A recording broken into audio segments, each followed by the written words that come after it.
Hello, and welcome to another episode of Ask Adam Live. ASK is the acronym for Always Seek Knowledge. That's what I hope this and each and every episode does for you. Always seek knowledge, whether it's learning more about yourself, learning more about someone else, or just learning more about the world we live in. I think the more that we understand ourselves, others, and our environment, I feel like we can be much better servants with the gifts that we have and the things that we can do to help each other. That brings us into this week's episode, feedback that actually fixes things. Let's jump right in. The goal of feedback isn't criticism, it's improvement without destruction. Most people don't hate feedback, they hate the feeling of being attacked. Difficult conversations avoided. Many times people just don't want to confront things. And so instead of having the conversation, well, they avoid it. I found this many times during my stint in the supply chain industry, in and out for about 25 years.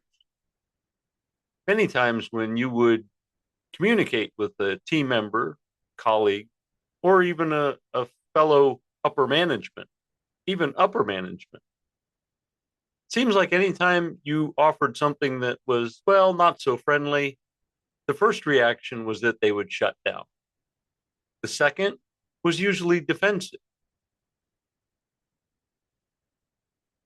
The one thing I discovered is, well, it seems like things kept getting repeated, never corrected properly. And what happens if you don't address feedback? Well, you keep getting the same issues, the same events, the same, well, things happening. Good or bad, feedback is important. One thing to remember is that also bad feedback that can create fear, resentment, and confusion. Good feedback creates clarity, growth, and trust, not to mention accountability. Many times in my role of leadership, in especially factory operations, where you're dealing with multiple people on a daily basis and managing their performance, well, you had to approach it, I found, in kind of a comical way. As you reminded them that there was some expectations to be had because, well, it wasn't my request. It was the person that hired them, meaning the company at large, the person that was compensating them for their time, known as a paycheck. So when communicating with those individuals, I always found that it was humorous fashion to bring up to them not necessarily their shortcomings, but how it wasn't appreciated. And I would usually put it in the line of, you probably wouldn't appreciate it if you were compensating someone and they did a bad job. You kind of expect the company, they feel the same way you might, right? So by putting it into their mindset and letting them wear those shoes in the ownership level, and I realize those are big shoes to fill, just in the concept of understanding. But stick with me here. By helping manage performance and allowing them to see maybe what the employer might see, certainly help in a comical way to put it in perspective. Now, I usually gave about 3 to 4 tries of comedy, and then I had to start getting serious like, hey, this isn't funny anymore. It's actually repetitive behavior, and let's figure out how to change it. Now, I'm also a Toastmasters mentor. And so when I'm giving a professional evaluation to a fellow speaker, well, I'm a little bit more upfront. Things I appreciated, things they could have done better, and things they still need to work on. And coaching conversations, well, I do give people the benefit of the doubt because if you don't know, well, you don't know. And what you don't know, you don't know. So many times in coaching conversations, it's first enlighten, redirect, and then reapply. Many times people are always trying to improve themselves. So the idea of repetitive behavior, that doesn't happen as much. They're eager at least the point that I'm having a conversation with them to try, to change, to evolve, to even be upfront and say, you know what, I kind of messed up this week. I didn't follow through with what I was going to do, what I promised myself and you. I'm going to do better next time. So they're almost more proactive than necessarily needing performance evaluation or the comedic line. Many of this happens in the real world, in the workplace dynamics, where you have to kind of juggle those couple things, performance evaluations and just general conversations. I found that they intertwine because many times, even reflecting back on the factory floor, that some people were pretty upfront to say, I had a bad day. I know I didn't do what was expected of me. I'm going to try it better today. Didn't always happen though. But I have seen that people improve fast when they feel corrected and respected. And that's where comedy really helped because not only did it offer that phrase that no one really likes called constructive criticism, but they felt that the correction was more advice and respected, that they know they can do it. I have faith in their outcome. And I know that they've done even from past experiences. So I know that they can do it. I just need it to be done now, to continue now. That being shared, usually let them know, hey, we're playing on the same ball field. We're playing for the same team. Let's make sure the ball makes the glove, right? Well, I will promise you today that I'll give you 5 practical feedback frameworks, as you can expect, that helps people improve without breaking trust or morale.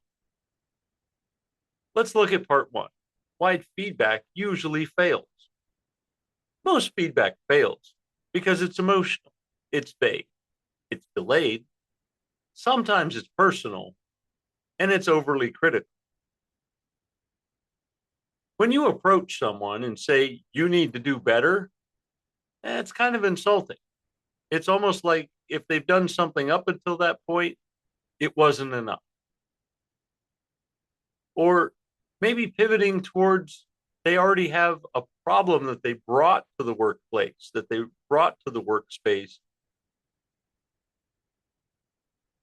and always pointing a finger at attitude might not be. This creates a defense, not growth. And many times people first understanding maybe what's going on in their life. That's usually the question I ask. Hey, are you having a good day? Anything going on that might be concerning to you? You look a little slumped over. Something weighing your shoulders this week?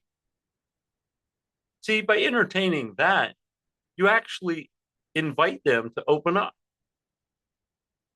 People respond strongly to emotional triggering than and perceived threat states. And when the nervous system feels attacked, well, learning shuts down. Correction without clarity starts to create resistance.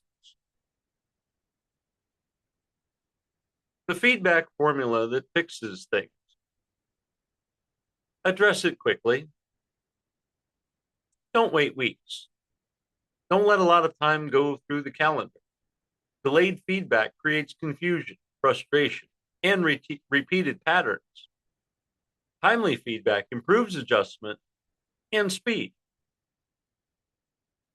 But I will throw this in that you don't necessarily want to correct someone when they're emotionally charged. So you approach it with kid gloves. You approach it with some humor and respectfully. Maybe there's something going on in their life. Find out what that is. Say, I hope it gets better. Maybe throw out the comment and let it lie on the floor. I understand you're going through a hard time. I understand you're going through an emotional event. Just don't make sure your work doesn't suffer. Don't bring it to work. Don't carry it in with you too much, or don't carry that weight by yourself. Many times they start understanding that, well, carrying that to work, whatever that event is, most of the time outside of the workplace, they bring it to work and it carries through their work. So once you kind of give them permission to let something like that go, or to realize that there should be a line drawn between the front door of the workplace and maybe outside emotions coming in. And so once they kind of realize that, maybe they start leaving it outside on the porch and they pick it up on the way out the door. You give it a day or two, that can usually fix it. If not, hey, something's still weighing you down. I know you had mentioned something the other day. I feel like it's starting to affect your work. Have you noticed? See how gentle that sounds? It's a little bit more of a nicer approach than, hey, what's wrong with you? Your work's suffering. They're probably already pretty beaten up by this point. You're just hitting the hammer on the nail, hitting the hammer on the nail one more time. And that never feels good. Focus on the behavior, not the identity. You don't want to just say, hey, you've been careless lately. It's better to say, I noticed the report was submitted and it missed some things. I noticed you're missing some steps. I noticed you're not making the mark. Separate the person from the behavior. This protects dignity while correcting the performance. Clarify the impact.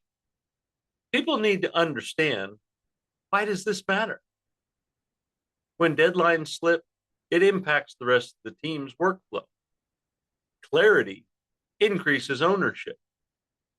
I found in all of my training that it never fails when I let someone know, even before there's an error or a misstep, hey, do you know how important what you do is for someone else?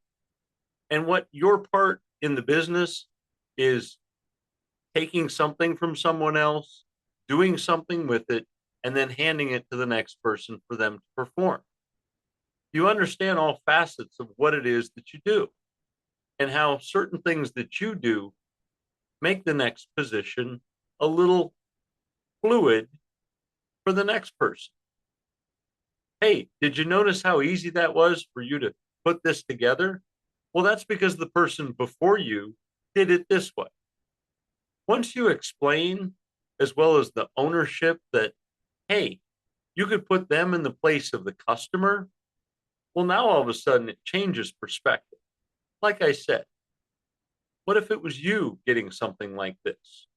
What if it was you who was receiving the information? How would you want to receive it? The way you wrote it out? Could you fix it? Could you adjust it?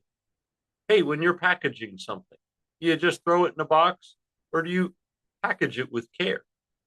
Because the next person that will see it is the customer, and the customer is going to open it up and have a load of impressions ready to make. And they can tell when something is put together. The customer can't. And collaborate on the solution. Instead of, hey, we need to fix this, ask the question. Any ideas what could help prevent this? What do you think needs to get changed? And have you thought about how you might be able to improve moving forward? See, by involving someone and getting people to support solutions, By their creation, they now gain some level of ownership. And this even instills more because their idea being put in place, well, now it's no longer being accountable to someone else, it's being accountable to themselves.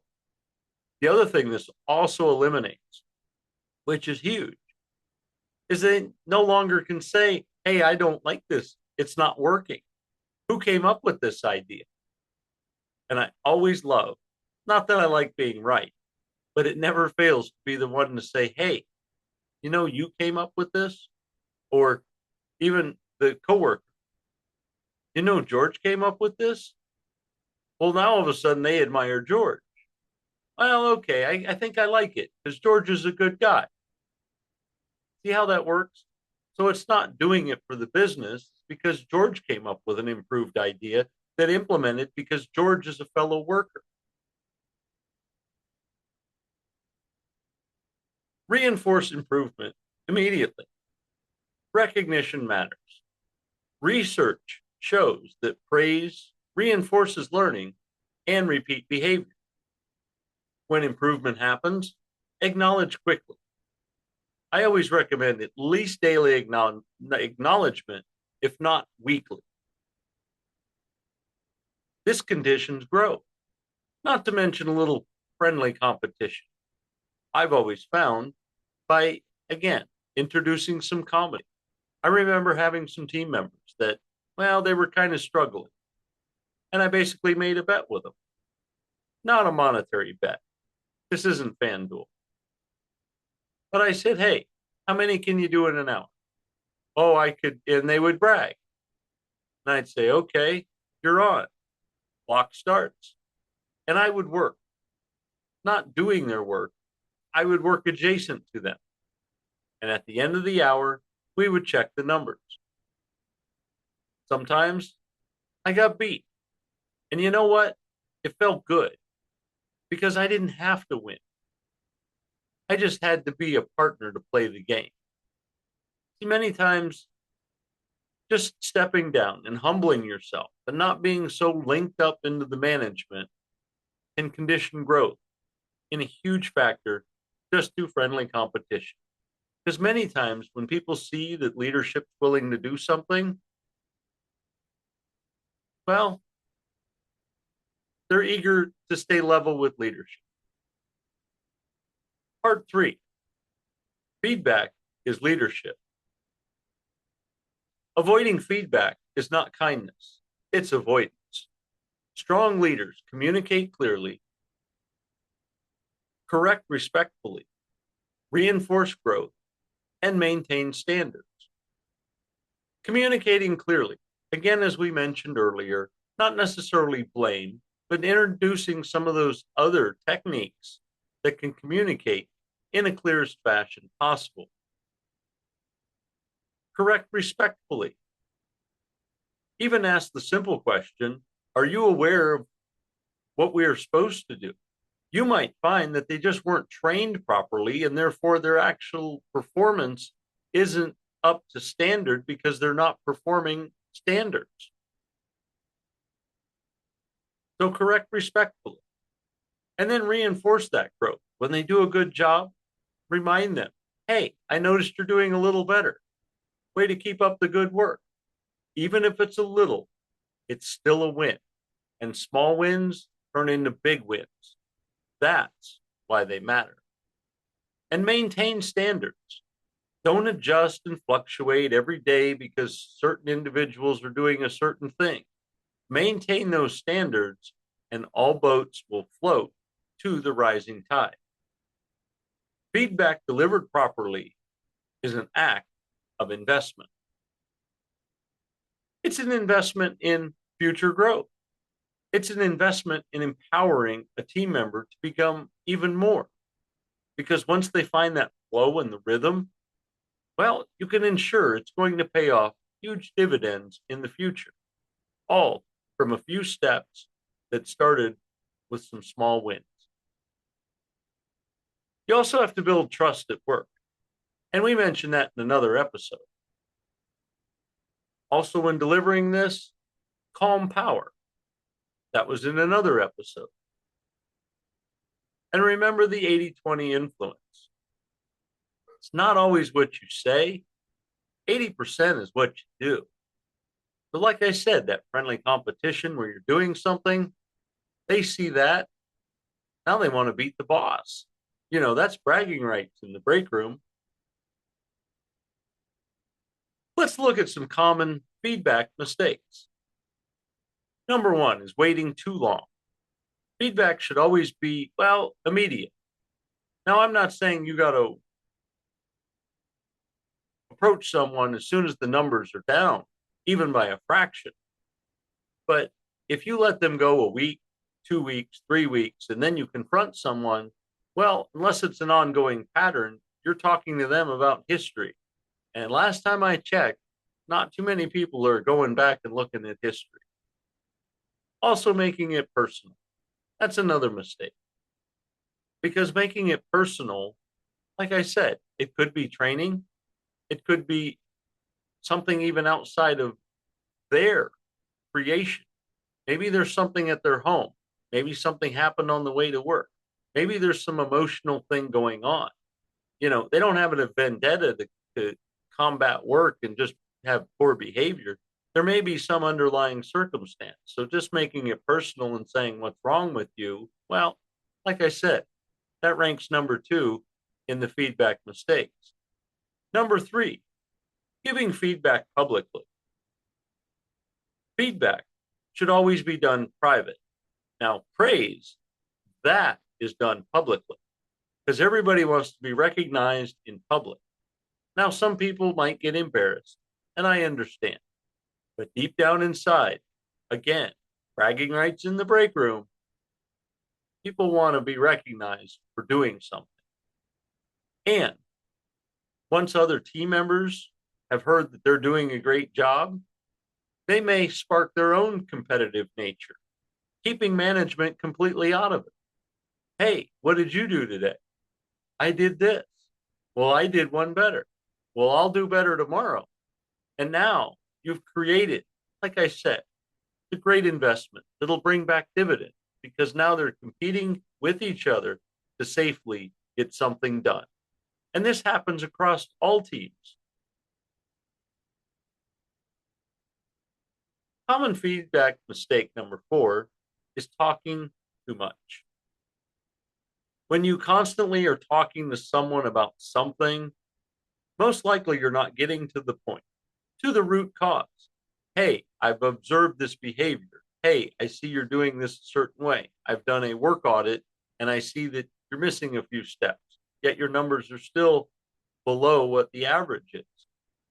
Let's look at how we can do this and be done. Maybe just showing them what the work task layout looks like. What are the steps 1 through 5, 1 through 10? And then be quiet. Just hand them the form. You don't have to keep drilling down. Never mind. Number 5, offering criticism without direction. To constantly inform someone that they may not be being average or producing the numbers that are required for that particular task, usually units per hour, the industry measures. Offering criticism that, hey, you're still slacking, hey, you're not pulling your weight, well, that's not helpful.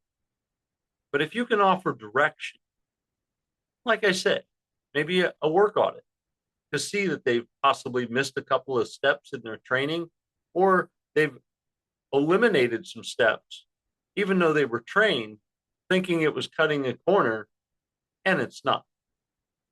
But once you give them the direction and the information and let them know, you're going to start to see the results. But you got to give them some direction.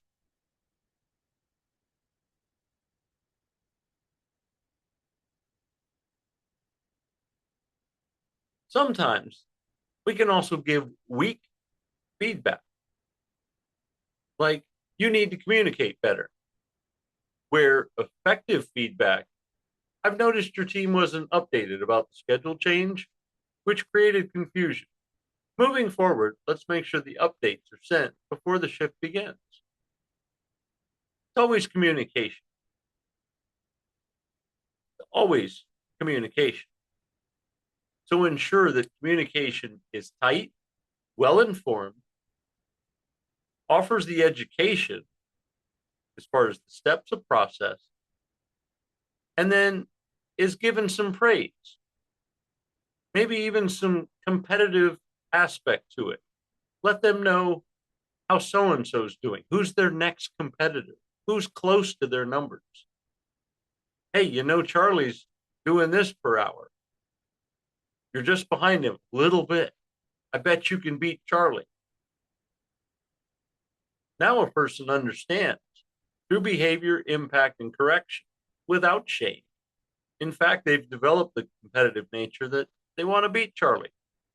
And I'm almost certain they will. Because remember, they were just so close. Great feedback doesn't tear people down. It builds stronger people, stronger teams, and stronger results. What do you want from your team? Make sure you're giving them great feedback. Now let us go out and make it a great day productively with feedback.